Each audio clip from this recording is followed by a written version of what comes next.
excited to be at home at my alma mater, giving you this speech. My first time doing this. I am so thankful. I am so blessed to be here. Like she said, I graduated in 2012, so just 7 years ago I was sitting in these seats. The memories, the mistakes, the trouble, all the good stuff that comes along, I remember sitting right there and being in the midst of it. And I'm so thankful to be standing here right now. And yes, thank you, Dr. Vogler. Thank you, Lisa, with Student Success. And thank you, well, who will always be Dean Goforth in my eyes, but Dr. Goforth, thank you for this opportunity. I'm so grateful. I want to go ahead and call my husband down, who I had the honor of meeting here while I was at Mars Hill. His name is Elroy Harris III, and he's going to help me demonstrate.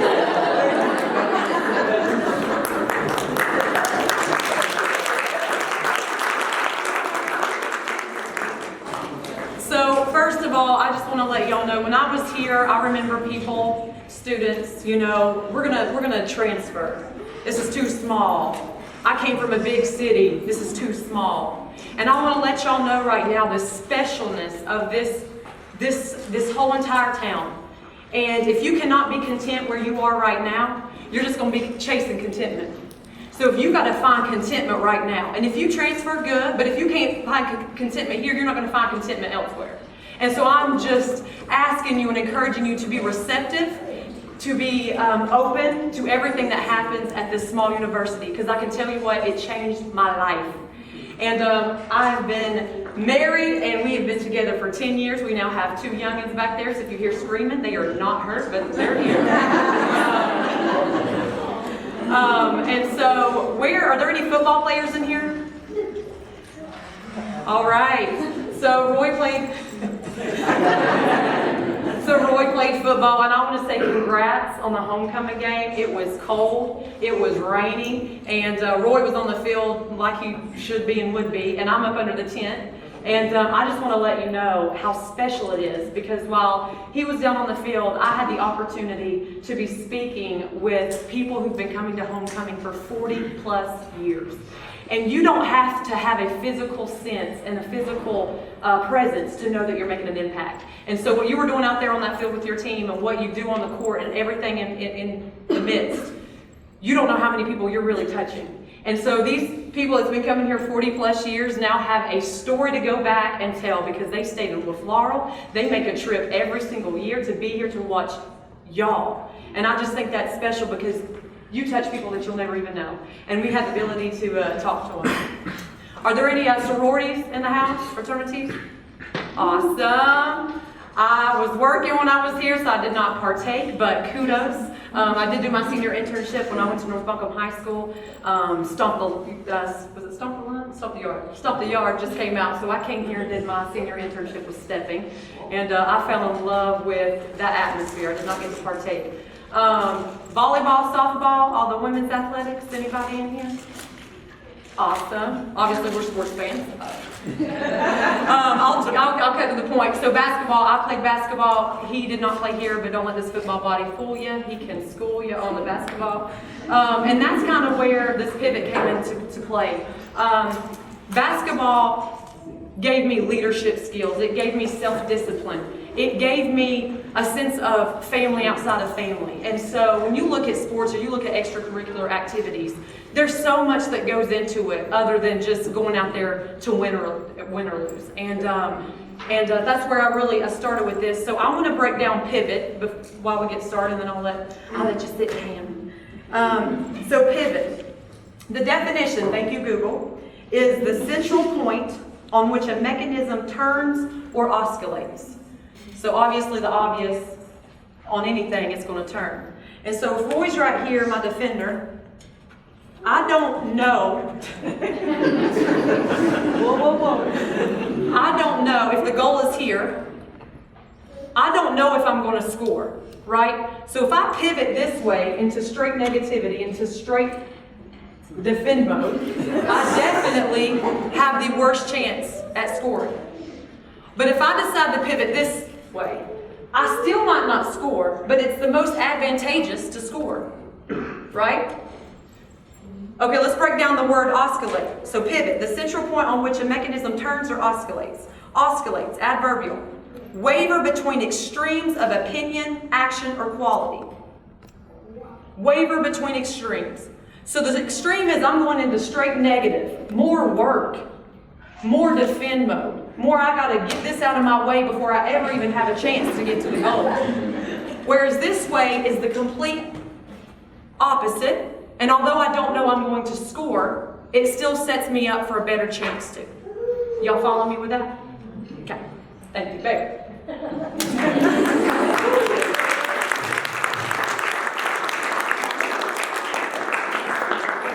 So where I'm coming with this is I've had a vision for 20 years. That's longer than a lot of y'all probably even been alive.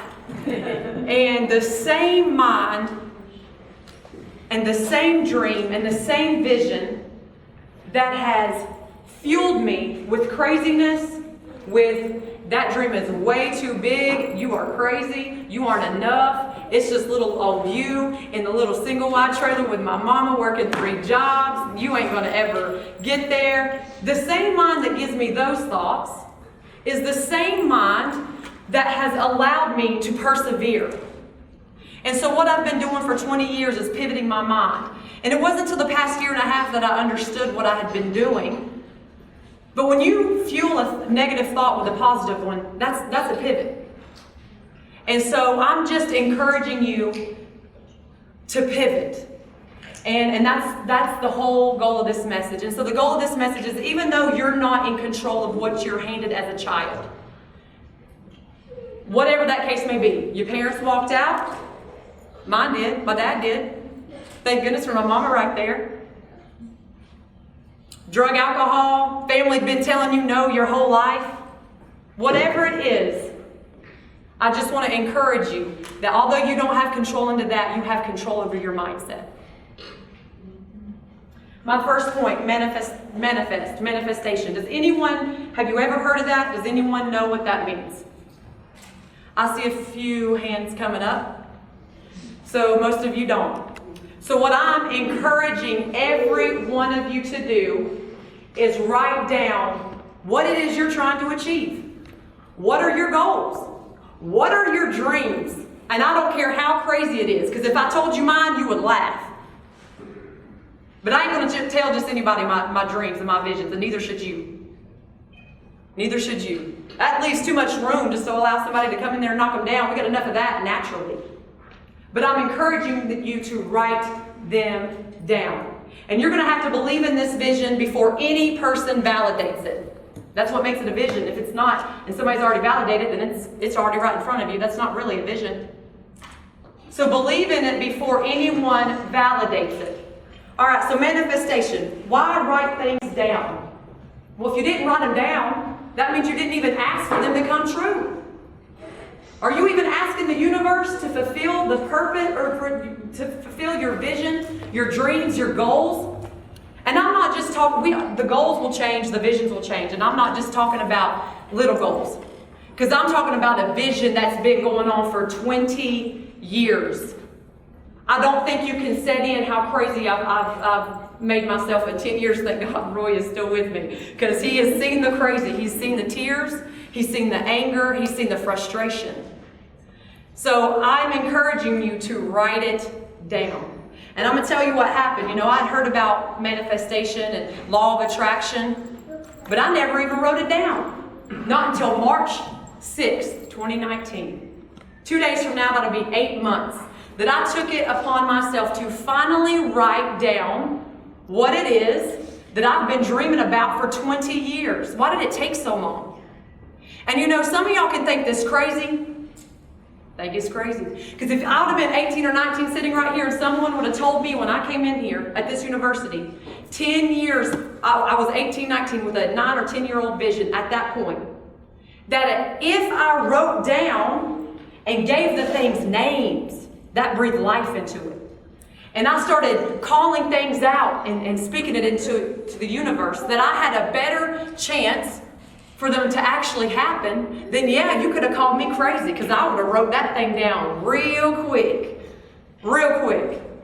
And so here I am, 8 months in, I've wrote down tons of things, and it changes daily. I add things daily, but I read it every single day. And when I stand up and I read it and there's nobody there, the universe is listening. God's listening. Can you believe it before anybody validates it is the question. Because if you ain't asking for it, ain't nobody else going to ask for you. And so in 8 months, have I reached my overall 20-year vision? No, I ain't going to lie. Does that mean there's no obstacles? No, there's always going to be obstacles. You can't go under, you can't go around. I'm on the right page. And you can't go over obstacles. But what you can do is manifest opportunities as you go through your obstacles. As you fight through and learn whatever it is that you're supposed to be learning through your obstacles. And so in 8 months, nope, I have not reached my overall vision. But I'm sitting at a park and a woman approaches me where I'm just letting the kids play after church. And now a woman who has a contact that can get me to this part of my vision has now approached me out of the blue. Or I went to a wedding in June, 3 months after I wrote it down. And a man approached me out of the blue. And now I'm taking classes for the past 4 months that I never saw myself in. But man, if it is not a hair away from the overall vision. I wasn't out there looking for it, but I wrote it down and I spoke it out and I believed. Because I've been believing for 20 years, but when I write it down, when you write it down, you give life to it. It's no longer just in your heart and your head, you gave life to it. You start naming those businesses, you start naming whatever it is. So I'm encouraging you to write it down. It ain't a joke. Next point, influence. You know, when I hear this word, obviously the culture nowadays is influencer. Oh, you got 30,000 followers. Oh, you selling this and you selling that. You're an influencer. Influencer has been going on since the beginning of time. The beginning of time. But now with social media, we got it all right. And it's not a bad thing to be a social media influencer. That's not what I'm saying. But what I am saying is a lot of people has forgot that you and you are influencers. You're an influence to your parents, you're an influencer to your roommate, you're an influencer to your neighbor, you're an influencer to your teacher, you're an influencer to your boss. I'm an influencer to all those, plus my kids. Anybody that you come into contact with, you are an influencer. So my question is, are you being the influencer 100% the way that you should be influencing to the people that you're already around? Because a lot of people nowadays want to expect the universe to send them exactly who they need, exactly when they need it, but they ain't giving everybody else they're around already their 100. Okay. And so I'm just encouraging you to look and see if you are giving the people you're already surrounded with 100%. And for me, what I noticed, because I feel like I am a natural leader, and not in an influencing way, is because I've always had an entrepreneur mindset. I've been working since I could walk, picking up some little things for a nickel. Whatever I could get, make a little nickel. And so I've always had this mindset that when I achieve something, I'm going to achieve something, I'm going to achieve something, I'm going to achieve something. And yet, leading and focus on leading is not what gets the influence. It's serving. It's shepherding those who are already around you. When I started focusing on giving back to everybody who was already around me, all of a sudden leader positions started opening up. Leading relationships started opening up. People started walking around me that I did not have the credentials to even be in their presence and asking me to be a part of whatever they were doing. But it's when I stopped focusing on leading and started focusing on taking care of the people that was already around me. Now, I've always been a giver. That wasn't something new. But it's when you take your mind and you pivot from what everybody in culture's saying, and you got to do this, and this to be a leader, and you start focusing on you and everybody around you, giving them 100.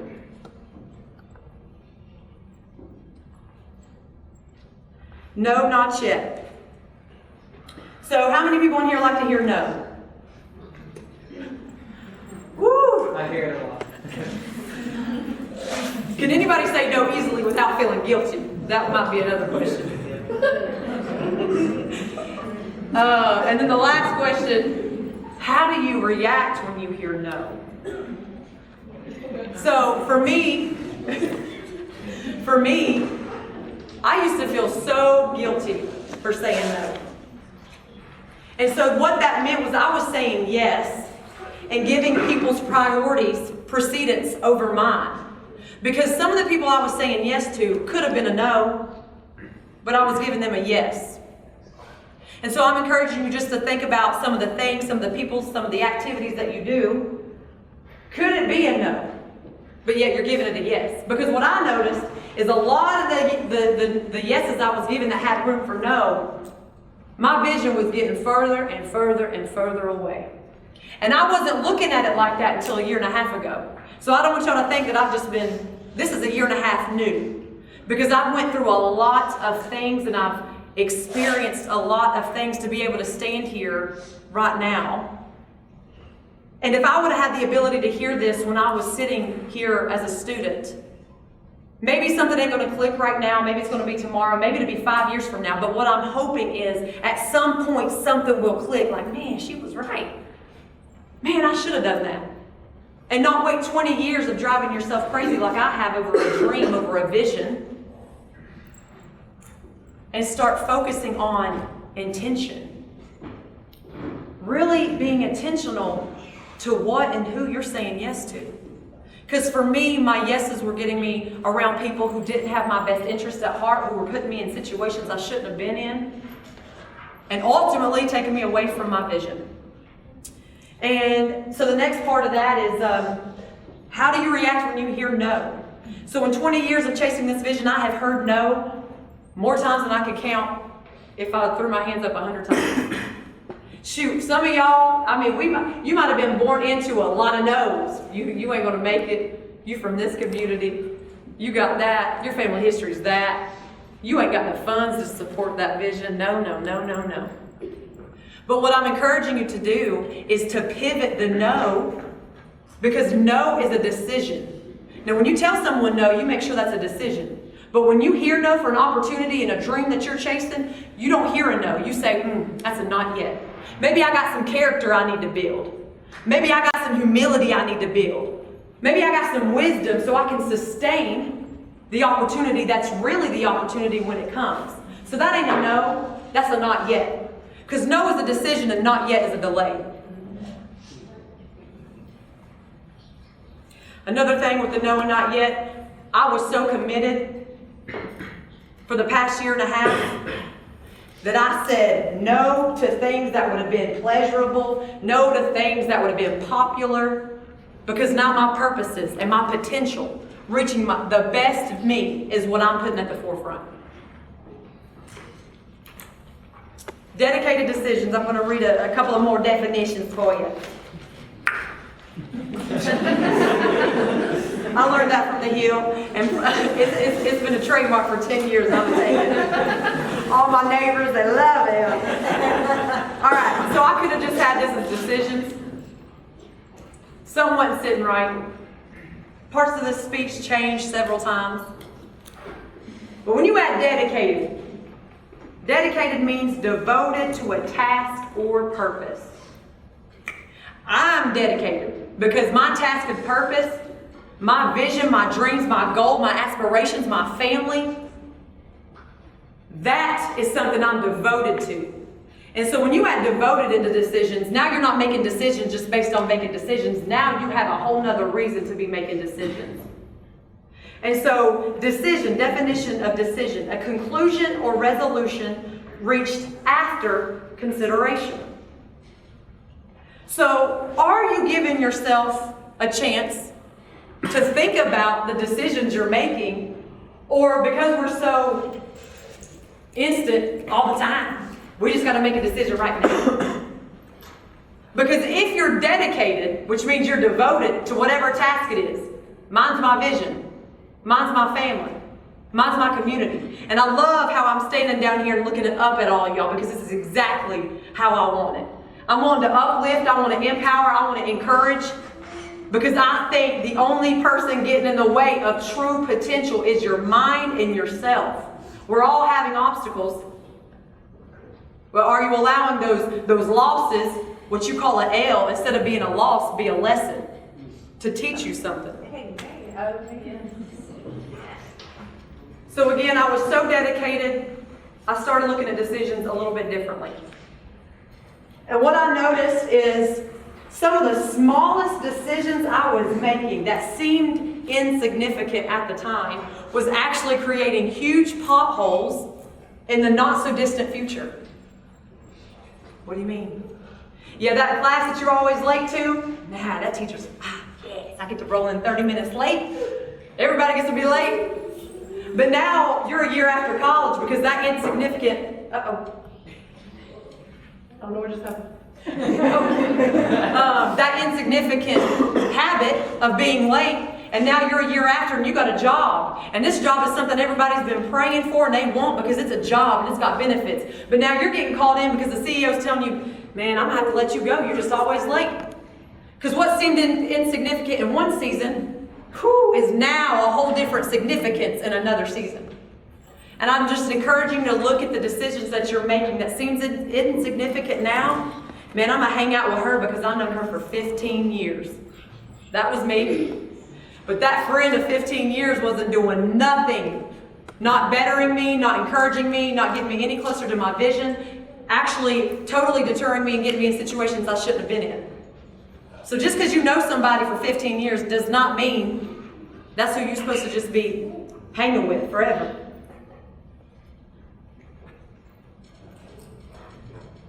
A little bit of culture's way now can obviously deter you from your true potential. I don't think it's that obvious if you sit back and kind of look at it. But people want to be comfortable. They want to be popular. I ain't saying none of that's bad, but you're missing your full potential if you're chasing everybody else's. Next part, self-development. I know it's college. Everybody's probably asking everybody on dates. It's that time of year. Right? Ain't that what you do? I didn't meet my husband. What I'm encouraging you to do is, when's the last time that you sat down and had a date with yourself? Never. You're telling me never.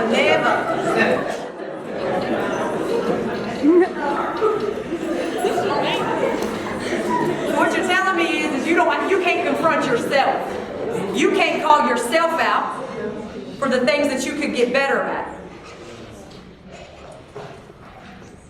Self-development is something that's so huge because a lot of people can't even sit there and look at themselves and say, man, I'm slacking in that area of my life. I could be doing better in that area of my life. Confront yourself.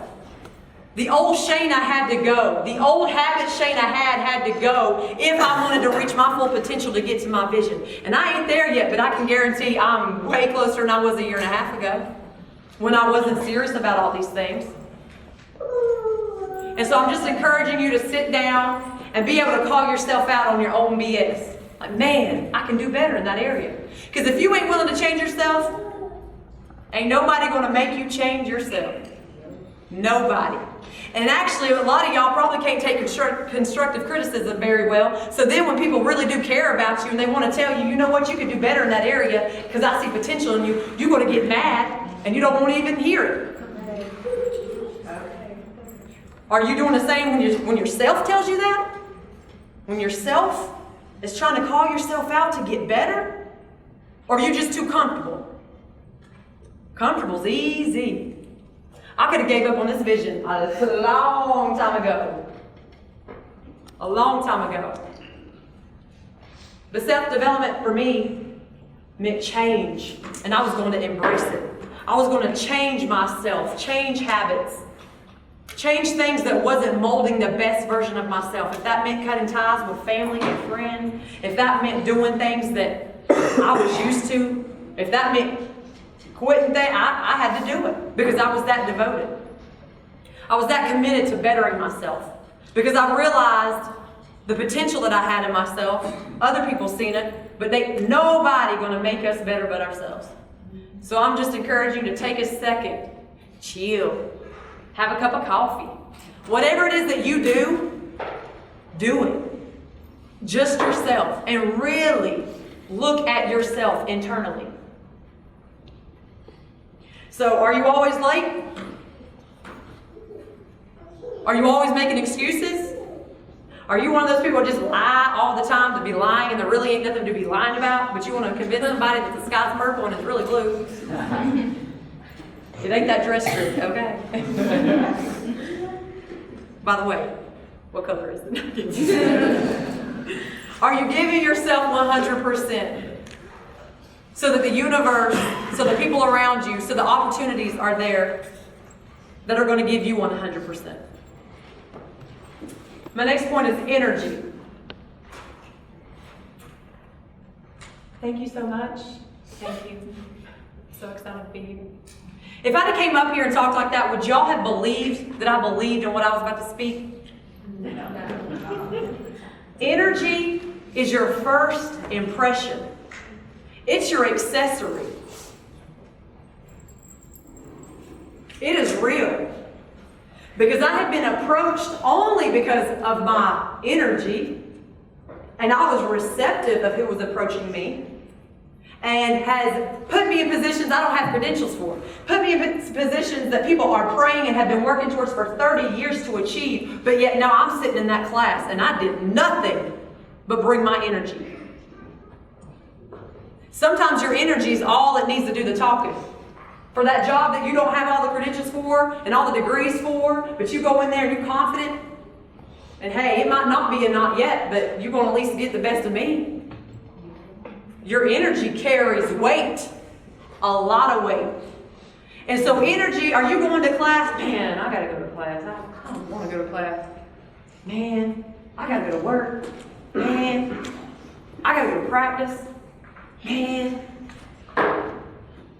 I got it. Is that the energy you're bringing? Because when you get to wherever you're going with that attitude, whoo, you're missing a lot of opportunity.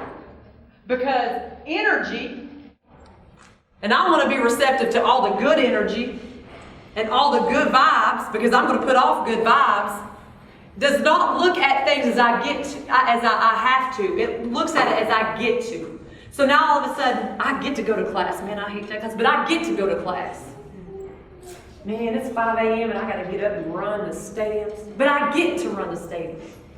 Because there's a lot of people that's praying that they wish they had your opportunity, even when you think it's insignificant. Running stadiums sucked in the moment. But there's people out there that has dreamed their whole life to be in a collegiate level. Shoot, to have legs, to be able to run. So energy isn't looking as I have to, it's I get to. And as soon as you pivot that, now all of a sudden you are open and receptive to opportunities that you don't even see coming. And it could be 5 seconds when you walk in the door.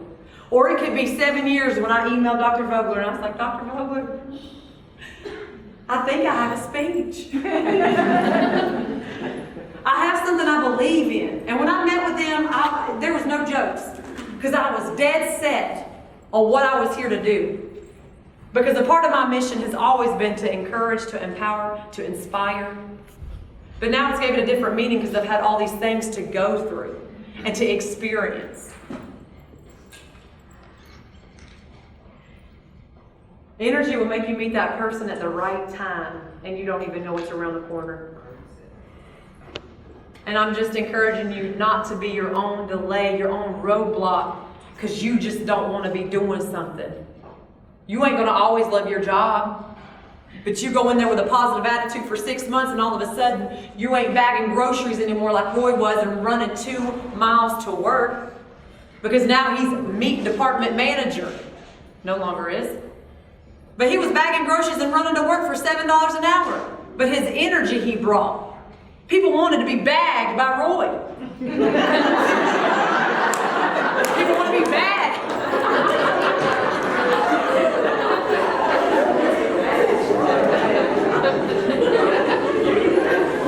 It's real though, because he took every position serious. Every position he was grateful for. He didn't want to be in that position, but he was grateful for it. He was going to give it his all. And then by doing so, and me by doing so, in the past year and a half, opportunity after opportunity has presented itself.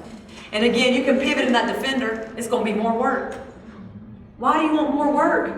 You already got enough work cut out that's coming naturally. Why not be able to take control to cut out some of that work and pivot where there's less work? You still might not score, but you're going to get closer. You have less work. It's more advantageous to do it that way, so why not? I've always been that crazy kid. Why not? Why not me? Why not me, God? I know I can do this. Energy, vibes. My last point is timing. In this instant culture, shoot, my kids don't even know what it is to wait 3 seconds to get a juice box before they already ask me for the juice box that I don't even had time to get to the refrigerator. And they're already asking me 3 more times for the juice box. And I'm like, chill out. Things take time. There are processes in this. If we go back to my vision, mine's 20 years. Whew. It's hurt, y'all. It's hurt. There's a lot of tears and a lot of frustration. It has hurt. But there is nothing that is beautiful. There is nothing that comes out strong without a process. And if you're out there on Instagram and Facebook and every other social media and you're sitting there comparing yourself, like I was 3 years ago, I was comparing myself to someone who wasn't even doing was on my vision board. So why was I comparing? So when I took a step back, I'm like, why are you even comparing? This ain't apples and apples. She is not doing anything that's even on your vision board, even on your manifestation journal, but yet you're sitting here comparing. Are you comparing your life with someone else's finished product that they've prayed for, that they've worked for, and you're in a whole different lane, and you just getting at the starting line? Because that was me. I was comparing someone else's end goal, and my end goal wasn't even matched to that. And I ain't reached it yet, but that's okay. Because now where I'm at, I understand the beauty of a process.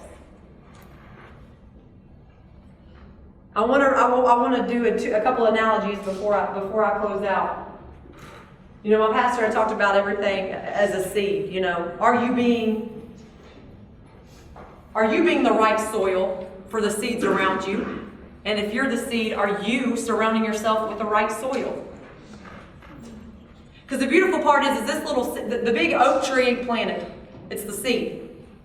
And each and every one of us has the full potential to be the best us that we can be. And that means achieving some crazy dreams. Nobody, not nobody, can take that away from you. But what they can take is your mindset. They can start discouraging you. That's why you don't let everybody in. They can start telling you you're not enough, that you don't have enough money, you don't have enough credentials. Shoot, we're our own worst enemy half the time. And so I want to encourage you to look at it as though it was a caterpillar in a cocoon. Me being the mom I am and the helper and the nurturer, if I was to see a cocoon and something's struggling, I'm going to help that thing out. I'm going to help it because it's struggling and it's suffering. But every single struggle, every single movement was building every muscle necessary, was building every wing necessary, every strength to break open so that it could fly to its highest potential. So when you out here struggling like I have been for 20 years in my mind and drove myself crazy, and every time I would go right to give up and something would draw me back, all of those wiggles, all that squirming, all that uncomfortableness, it's growing you. Are you allowing it is the question. Or are you going to give up? Are you allowing all that struggle to grow your character, your integrity, your humility, to get you right so that you are prepared for the season ahead? Or are you just going to give up? Because what I've seen with hardly any hands up with manifestation is that nobody's asking for what they want. And if you ain't asking for what you want, then you're probably going to give up with what you want. That's how I see it. So the enemy can't take our potential, but they can take our mindset. And I'm just encouraging you to write it down what you want, to believe in yourself, and know that all the struggles, they're not for nothing. It is all for a reason so much bigger. But the only person who can fight through when all the naysayers and everybody is not believing, they're laughing and think it's a joke, you're the only one that can fight through that for yourself. And I'm encouraging you to pivot into your full potential. Thank you for being here. Thank you.